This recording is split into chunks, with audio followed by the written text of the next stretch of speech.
So இந்த இடத்துல நம்ம முக்கியம் பார்க்கக்கூடியது நான் தாகமாக இருக்கிறேன் அப்படிங்கிறது தான் வந்து நம்ம இந்த இடத்துல நம்ம எதுக்காக அந்த வார்த்தையை சொன்னார் அப்படிங்கிறத நம்ம இங்கே பார்க்க போகிறோம். ஸோ ஃபர்ஸ்ட் ஆஃப் ஆல் ஏன் அந்த வார்த்தையை சொன்னார், அது அந்த தாகம் வந்துட்டு ஜஸ்ட் ஒரு சரீர பிரகாரமான ஒரு தாகம் தானா, இல்லை ஒரு ஆத்ம பிரகாரமான ஒரு தாகமா அப்படிங்கிறத பற்றி தான் நம்ம இந்த இடத்துல தியானிக்க போகிறோம். சரிங்களா? ஸோ ஃபர்ஸ்ட் ஆஃப் ஆல் ஏன் வந்துட்டு அதை சொல்கிறாரு அப்படிங்கிறத அந்த வசனத்திலேயே வந்துட்டு நம்ம பார்க்கலாம். எல்லாம் முடிந்தது என்று அறிந்து வேத வாக்கியம் நிறைவேறத்தக்கதாக. ஸோ வேத வாக்கியம் நிறைவேறணும் அப்படிங்கிற ஒரு காரணத்துக்காக தான் வந்துட்டு இயேசு நான் தாகமாக இருக்கிறேன் அப்படின்ட்டு சொல்கிறாரு. சரிங்களா? எல்லாமே ஒரு பிளானடாக நடக்கிற மாதிரி தான் இருக்குது. ஸோ இப்படிதான் முன்னாடியே பிளான் பண்ணியிருக்காரு. அதை வந்துட்டு இயேசு இந்த இடத்துல ஒரு செயல்படுத்தக்கூடியவராக வந்துட்டு இருக்காரு அப்படின்னு தான் நம்ம பார்க்க முடியுது. ஸோ எப்படி வேத வாக்கியம் நிறைவேறுது அப்படின்னு நம்ம வந்து பார்க்கலாம். காடி நிறைந்த பாத்திரம் அங்கே வைக்கப்பட்டிருந்தது. அவர்கள் கடற்காளானை காடியிலே தோய்த்து ஈசோப்பு தண்டில் மாட்டி அவர் வாயினிடத்தில் நீட்டி கொடுத்தார்கள். அவர் தாகமாக இருக்குன்னு சொன்னாரு. அதனாலதான் அவருக்கு வந்து என்ன பண்ணாங்க அப்படின்னா, கடற்காளான அந்த ஒரு ஈசோப்பு தண்ணில் மாட்டி அவருக்கு ஒரு கசப்பு கலந்த தண்ணீரை வந்து அவர்கிட்ட கொடுக்குறாங்க. சரிங்களா? ஸோ இதை வந்துட்டு எப்படி இந்த வேத வாக்கியம் நிறைவேறுது அப்படின்னு பார்க்கலாம். ஸோ சங்கீதம் 69:21 வசனத்துல வந்து என்ன சொல்றாங்க அப்படின்னா, என் ஆகாரத்தில் கசப்பு கலந்து கொடுத்தார்கள், என் தாகத்துக்கு காடியை குடிக்க கொடுத்தார்கள். ஸோ இந்த இடத்துல சங்கீதம்ங்கிறது ஒரு பழைய ஏற்பாடு, இப்போ நம்ம பார்த்துட்டு இருக்கக்கூடிய யோவான்ங்கிறது புதிய ஏற்பாடு. ஸோ ரெண்டுமே இந்த இடத்துல லிங்க் ஆகுது. ஸோ சங்கீதத்தில் சொல்லப்பட்ட ஒரு விஷயம் எங்க நிறைவேறுது அப்படின்னு நம்ம பார்த்தோம்னா யோவான்ல வந்து நிறைவேறுது. ஸோ இந்த இடத்துல வந்துட்டு நம்மளுடைய விசுவாசத்தை, அதாவது இயேசு தான் நம்மளை ரட்சிக்க வந்த ஒரு ரட்சகர் அப்படிங்கிற நம்ம விசுவாசத்தை வந்து இன்னும் உறுதிப்படுத்தக்கூடியதாக வந்துட்டு இருக்கு. ஸோ ஐயா ஆரம்பிக்கும் போது வந்துட்டு சொன்னாரு, ஜெகோவிக்ஸ் அப்படின்ட்டு ஒரு விஷயத்த சொன்னார். ஒரு கள்ள தீர்க்க தரிசனம் பண்றவங்க அவங்க வந்துட்டு இயேசு அப்படிங்கிற ஒருத்தர் இல்லவே இல்லை அப்படின்னு சொல்றதா சொல்றாரு. ஆனா வந்துட்டு அது எல்லாத்தையும் எதிர்க்கக்கூடிய மாதிரி தான் வந்துட்டு இந்த விஷயம் நடந்திருக்குது. பழைய ஏற்பாட்டில் ஒரு சொன்ன விஷயம் இந்த இடத்துல நடந்திருக்கு. ஸோ இயேசு தான் நம்மளை ரட்சிக்க வந்த ஒரு மேசியா அல்லது ரட்சகர் அப்படிங்கிறத வந்துட்டு இந்த இடத்துல நம்மளுடைய விசுவாசத்தை இன்னும் நம்மளை உறுதிப்படுத்தக்கூடியதாக வந்துட்டு அது இருக்குது அப்படிங்கிறத நம்ம இந்த இடத்துல நம்ம தெரிஞ்சுக்க முடியுது. ஸோ இதற்காக தான் வந்துட்டு ஃபர்ஸ்ட் ஆஃப் ஆல் இந்த வார்த்தையை இயேசு சொன்னார் அப்படிங்கிறத நம்ம புரிஞ்சுக்கலாம். ஸோ ரெண்டாவது விஷயம், இது வந்துட்டு ஜஸ்ட் ஒரு சரீர விதமான தாகம் தானா அப்படிங்கிறத நம்ம வந்து பார்க்கலாம். ஸோ இயேசு ஃபர்ஸ்ட் ஒரு 100% கடவுள் தான் அவர். ஆனால் வந்துட்டு இங்க உலகத்துக்கு மனிதனாகவே தான் வந்து பிறந்தார். ஒரு 100% மனிதனாகவே தான் வந்துட்டு இயேசு இந்த உலகத்துல வந்து பிறந்தார் அப்படின்னு நம்ம வந்து பார்க்கலாம். ஸோ இதை வந்து நம்ம எங்க வந்து பார்க்கலாம் அப்படின்னா, அவர் தாமே சோதிக்கப்பட்டு பாடுபட்டதினாலே அவர் சோதிக்கப்படுகிறவர்களுக்கு உதவி செய்ய வல்லவராய் இருக்கிறார். ஸோ இந்த இடத்துல இப்போ எல்லாரும் நீங்க உங்களுடைய நினைவுகள் எப்படி இருக்கும்? எல்லாரும் என்ன நினைச்சிட்டு இருப்பீங்க? ஸோ டைம் வந்து ஒரு 1:15 கிட்ட ஆயிடுச்சு. எப்போ வந்து பாரத் முடியுமா, இன்னும் 6வது வார்த்தை எப்போ முடியும், 7வது வார்த்தை எப்போ முடியும் அப்படிங்கிற மாதிரியான ஒரு தாட்ஸ் வந்து நிறைய பேருக்குள்ள வந்துட்டு போயிட்டு இருக்கும். ஸோ இது என்னால் எப்படி தெரிஞ்சுக்க முடியுது அப்படின்னா, நானும் அங்கே தான் உட்காந்து கவனிச்சுட்டு இருந்தேன். ஸோ அதனால நீங்க எப்படி யோசிப்பீங்க அப்படிங்கிறத என்னால் புரிஞ்சுக்க முடியாது. ஸோ அதே போல மக்களுக்கு நல்லது செய்யணும் அப்படின்னா மக்கள்ல ஒருத்தராக பிறந்தாதானே வந்துட்டு அதை செய்ய முடியும். ஸோ அந்த ஒரு ரீசனுக்காக தான் வந்து கடவுள் மனிதனாக பிறந்தார் அப்படிங்கிறத இந்த வசனத்துல நம்ம பார்க்க முடியுது. அவர் தாமே சோதிக்கப்பட்டு பாடுபட்டதினாலே, அவர் சோதிக்கப்பட்டு பாடுபட்டாதானே மக்கள் எப்படி சோதிக்கப்படுறாங்கன்னு தெரிஞ்சு அவங்களுக்கு நல்லதை பண்ண முடியும் அப்படிங்கிறது தான் எபிரேயர் 2:18 வந்து சொல்லியிருக்காங்க. அவர் தாமே சோதிக்கப்பட்டு பாடுபட்டதினாலே அவர் சோதிக்கப்படுகிறவர்களுக்கு உதவி செய்ய வல்லவராய் இருக்கிறார்.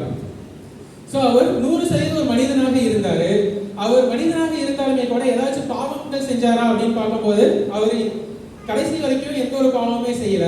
அவர் வந்துட்டு மனிதனாக பிறந்திருக்காரு. ஆனா ஒரு ராஜாவாக பிறந்திருக்கலாம். ஆனாலும் வந்துட்டு அவர் ராஜாவாக பிறக்கல, ஒரு சாதாரண ஒரு மனிதனாக தான் வந்து பிறந்தார். ஸோ எதற்காக அவர் வந்துட்டு சாந்தக்கா வந்துட்டு முன்னாடி பேசினாங்க. அவங்க சொன்னாங்க அவர் முடிவு பரியந்தம், அதாவது சிலுவையில் வந்துட்டு அரைஞ்ச அவருடைய கடைசி முடிவு பரியந்தம் வந்துட்டு அவர் என்னவா தான் இருந்தாரு, தன்னைத்தானே தாழ்த்தினார் அப்படின்னு சொன்னாங்க. ஞாபகம் இருக்குங்களா? ஸோ அவர் வந்து தன்னைத்தானே தாழ்த்தினார். ஸோ அதனாலதான் வந்துட்டு அவர் இன்னும் வரைக்கும் நம்மளால பேசப்படக்கூடியவராக உயர்ந்து இருக்கிறார் அப்படிங்கிறத நம்ம பார்க்க முடியுது. ஸோ இதுல இருந்து நாம என்ன கத்துக்கணும் அப்படின்னா, நம்ம பெருமை மிக்கவர்களாக இருக்கக்கூடாது, தம்மை தாமே என்ன பண்ணணும், தாழ்த்தக்கூடியவர்களாக இருக்கணும். அவர் மனுஷரூபமாய் காணப்பட்டு மரண பரியந்தம், அதாவது சிலுவையில் மரண பரியந்தம் கீழ்ப்படிந்தவராகி தம்மை தாமே தாழ்த்தினார். அவர் தம்மை தாமே தாழ்த்தினதுனாலதான் தேவன் எல்லாவற்றிற்கும் மேலாக அவரை உயர்த்தி இயேசு கிறிஸ்து கர்த்தர் என்று நாவுகள் யாவும் அறிக்கை பண்ணும்படிக்கு எல்லா நாமத்திற்கும் மேலான நாமத்தை அவருக்கு தந்தறினார்.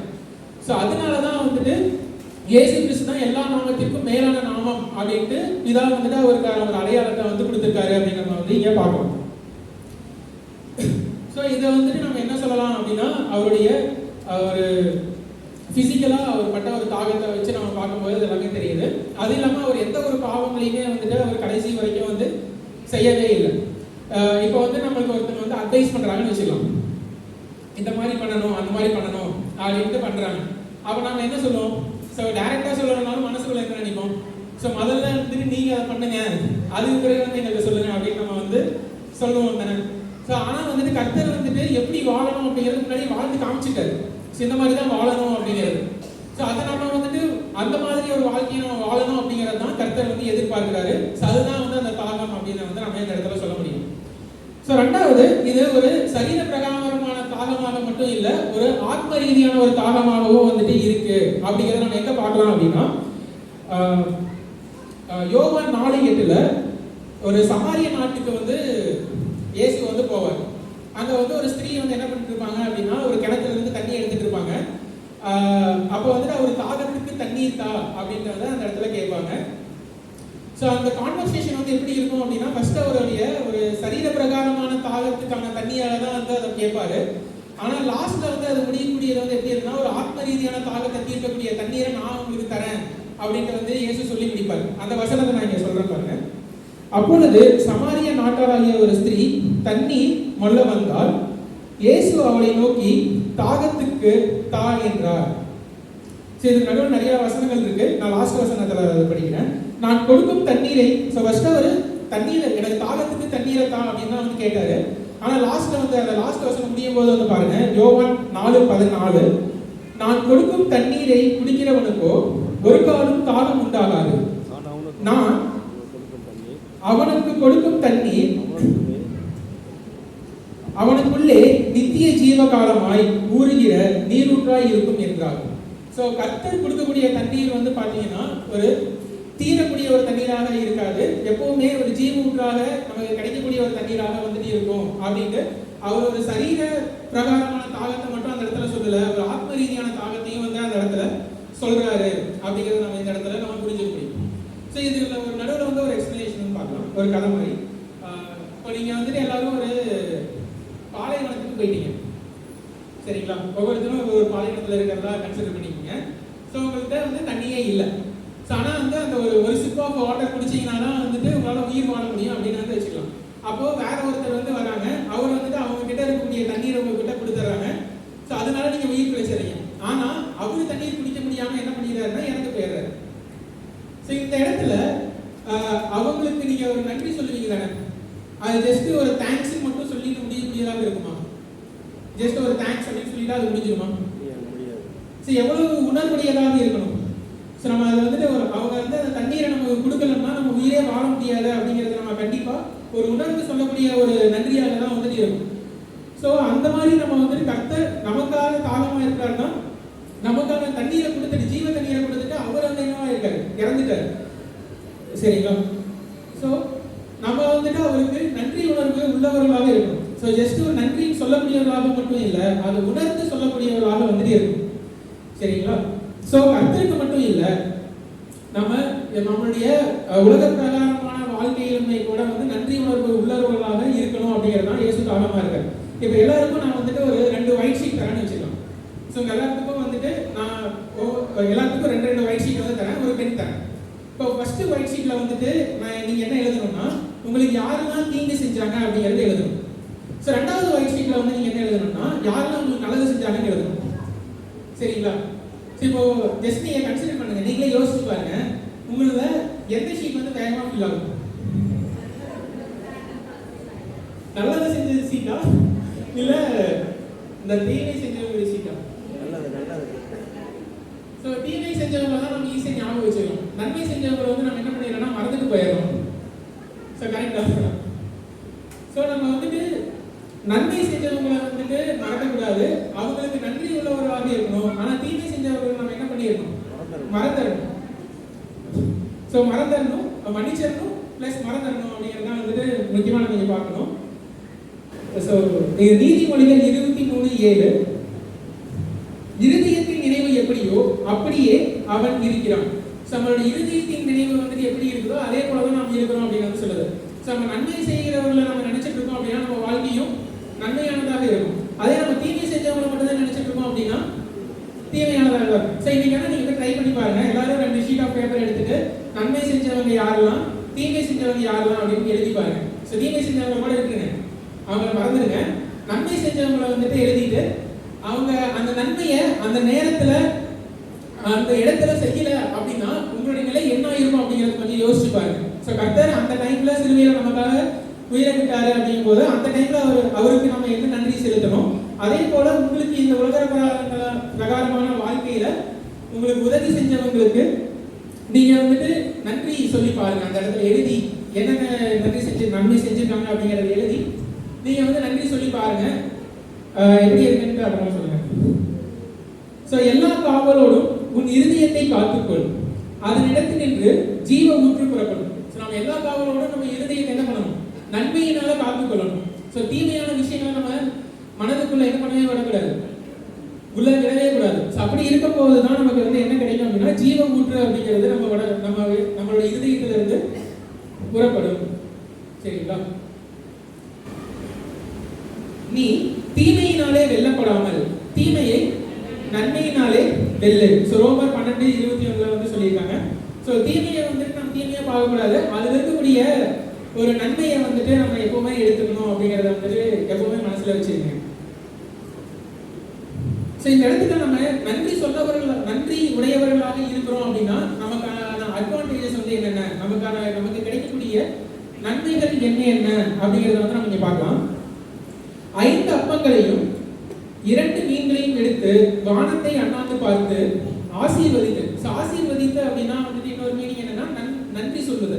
ஸோ கர்த்தர் வந்துட்டு மேலே பார்த்து ஆசீர்வதிக்கிறாருன்னா கர்த்தர் அதாவது பிதாவுக்கு நன்றி செலுத்துறாரு. ஸோ நன்றி செலுத்தி அப்பங்களை பிட்டு சீசர்களுக்கு கொடுத்தார். ஸோ அந்த அப்பங்கள் தீர்ந்துச்சா? ஸோ தீரல. ஸோ அதனால கர்த்தர் வந்து நன்றி சொன்னாரு, அந்த நன்றி உணர்வோட கர்த்தர் இருந்ததுனால தான் அந்த அப்பம் வந்து தீரல. அது வந்து என்ன ஆச்சு அப்படின்னா பெருகிச்சு, எல்லாத்துக்குமே கிடைக்கக்கூடியதாக ஒன்றாக வந்து மாறிச்சு. அப்போ நாமும் நன்றி செலுத்துவவர்களாக இருக்கணும் அப்படிங்கிறது இதில் நம்ம புரிஞ்சுக்க முடியும். அதே போல அந்த 7 அப்பங்களையும் அந்த மீன்களையும் எடுத்து ஸ்தோத்திரம் பண்ணி பிட்டு நம்முடைய சீசர்களிடத்தில் கொடுத்தார். சீசர்கள் ஜனங்களுக்கு பரிமாறினார்கள். ஸோ 7 அப்பங்கள் தான் இருந்துச்சு, சில மீன்கள் தான் வந்து இருந்துச்சு. அதை வந்துட்டு எவ்வளவு பேருக்கு கொடுத்தாங்க? 5000 பேருக்கு வந்து கொடுத்தாங்க. ஸோ அவ்வளவு பெருகிறதுக்கு முக்கியமான காரணம் என்ன அப்படின்னா கர்த்தர் அதுக்கு நன்றி செலுத்தினார். ஸோ நாமளும் எப்பவுமே என்ன பண்ணணும் அப்படின்னா ஜஸ்ட் ஒரு வார்த்தையின் மூலமாக நன்றி செலுத்துவவர்களாக இல்லாம உணர்ந்து நன்றி செலுத்துவவர்களாக இருக்கணும் அப்படிங்கிறது இதன் மூலமாக நம்ம தெரிஞ்சுக்கலாம். இன்னொரு வசனம் இருக்கு, மத்தேயு 13:12. சரி, இது எல்லாருமே எடுத்துட்டு வாசிக்கணும்னு நான் கேட்கிறேன். மத்தேயு 13:12.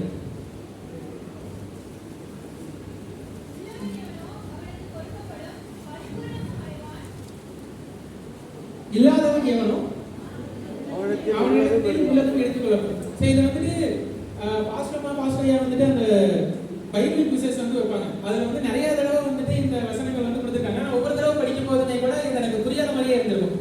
ஏன்னா உள்ளவனுக்கு இன்னும் அதிகமாக, அதாவது பணக்காரனுக்கு இன்னும் பணம் அதிகமாக கொடுக்கப்படும், அதே வந்து ஏழைக்கு இருக்கிறது எடுத்துக்கொள்ளப்படும் அப்படிங்கிற மாதிரி ஒரு மீனிங் வருது. அப்படின்னா அது தவறானது தானே, எப்படி கடவுள் வந்து அதை சொன்னார் அப்படி மாதிரி எனக்கு டவுட் வந்துட்டே இருக்கும். ஸோ இந்த வார்த்தையை நான் பேசணும்னு எடுக்கும் போது தான் இந்த நன்றி உணர்வு அப்படிங்கிற ஒரு வார்த்தை எனக்கு கிடைச்சு அந்த வார்த்தை இந்த இடத்துல பொருந்தி பார்க்கும் போது நன்றி உணர்வு உள்ளவன் எவனோ அவனுக்கு இன்னும் அதிகமாக கொடுக்கப்படும், பரிபூரணம் அடைவான். நன்றி உணர்வு இல்லாதவன் எவனோ அவனிடத்தில் உள்ளதும் எடுத்துக் கொள்ளப்படும். ஸோ நம்ம எப்போதும் நன்றி உணர்வு உள்ளவர்களாக இருக்கணும் அப்படிங்கிறது தான் கர்த்தர் தாகமாக இருக்காரு.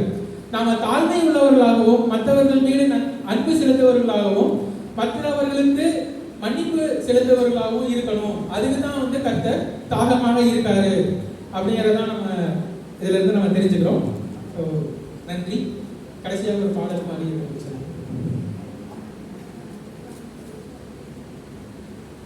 தாகம் தாகம் என்றீ எனக்காய் ஏங்கி நின்றீ, தாகம் தாகம் என்றீ எனக்காய் ஏங்கி நின்றீ, பாவங்கள் சுமந்தீ எங்கள் பரிகார பலியானே,